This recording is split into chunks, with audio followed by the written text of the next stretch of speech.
Because North Korea now has nuclear weapons, it can carry out many more types of provocations against South Korea than it could with conventional weapons alone. It's like having a joker in a card game. You suddenly have far more ways to play your hand. South Korea, on the other hand, has fewer options whenever North Korea's nuclear weapons are in the picture. If South Korea responds too aggressively, North Korea might think about using nuclear weapons, which forces South Korea to be cautious. For example, if North Korea attacked South Korea with only conventional weapons and did not have nuclear weapons, South Korea could use its powerful air force to strike deep inside North Korea. But because North Korea does have nuclear weapons, South Korea cannot easily take such strong action. It can't ignore the risk of North Korea's nuclear retaliation. It's like someone with bare hands trying to fight someone holding a gun. Being aggressive is simply not an option. Or like a player holding normal cards who must constantly watch out for the opponent's joker. With nuclear weapons, North Korea has many possible ways to provoke South Korea. These can be grouped into a few main categories. Forcing policy changes through nuclear threats. North Korea can threaten to use nuclear weapons to pressure South Korea into changing its policies, a form of diplomatic coercion. For instance, Pyongyang could use nuclear threats to demand that Seoul cancel or scale back large U.S.-South Korea combined military exercises. From North Korea's perspective, these huge exercises are unsettling because they occur so close to its border and require North Korea to remain on high alert. Because it can't ignore nuclear threats, South Korea may feel compelled to accept some of these demands.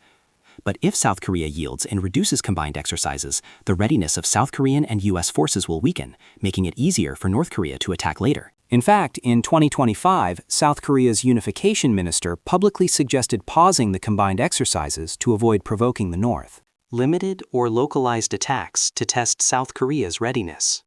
North Korea could carry out small-scale attacks to test South Korea's preparedness and political will. If the attack succeeds, North Korea wins. If South Korea responds forcefully, North Korea could use that as an excuse to escalate into a full war.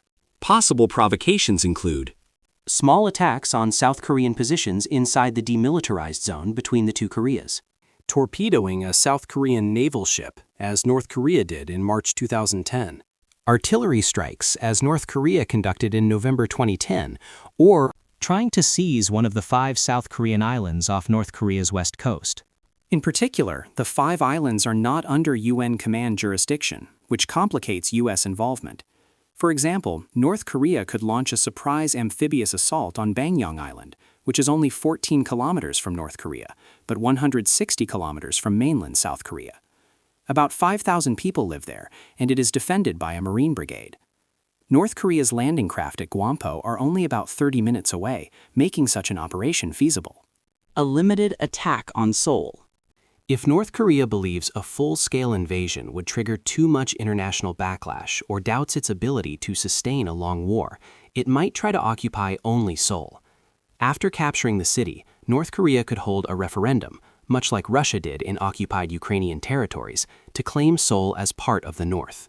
Because Seoul is only about 40 kilometers from the border between the two Koreas, North Korean leaders might believe a surprise attack could seize it quickly.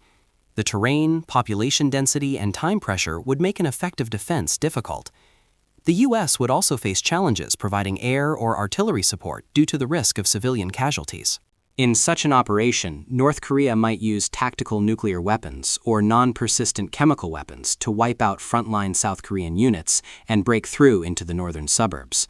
Cyber attacks and special forces could disrupt South Korea's command systems, communications, and critical infrastructure. A full-scale invasion of South Korea. This is the most dangerous scenario.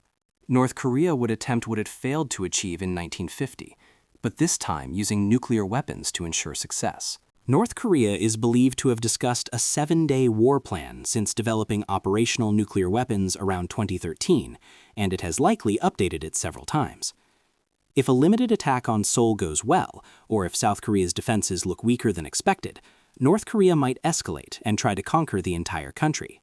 North Korea would likely try to break through South Korea's frontline defenses in ways similar to the limited Seoul attack scenario. It might also use surprise routes, such as rapidly pushing along the eastern coastline. The main goal would be to isolate Seoul. North Korea might even bypass the capital to avoid delays, unlike what happened in the Korean War. Instead, its troops would rush toward Daejeon, a major transportation hub, and Busan, the second-largest city, aiming to cripple South Korea's logistical and strategic capabilities as quickly as possible. To avoid fighting U.S. troops head-on, North Korean forces might maneuver around U.S. bases, such as those in Pyeongtaek. At the very start of such a war, North Korea would likely fire multiple nuclear weapons at key South Korean cities and military units, both to show resolve and to weaken South Korea's military to force a fast surrender. North Korea might also threaten nuclear strikes on the U.S. mainland to keep Washington from retaliating. If North Korea managed to seize Daejeon, the U.S. might face intense pressure to withdraw its forces to Japan or other Pacific bases to avoid further nuclear escalation. Thinking through North Korean provocations is unpleasant, so most people avoid it. But if South Korea does not examine these possibilities in detail, its preparations will be vague and incomplete.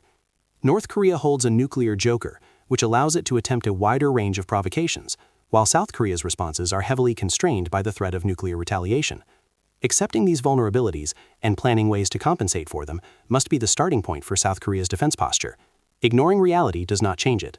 For more analysis on this topic, see the Chapter 3 of the author's book, Nuclear North Korea: Armed, Desperate, and Unpredictable. If you'd like to hear more related content, please click the subscribe button.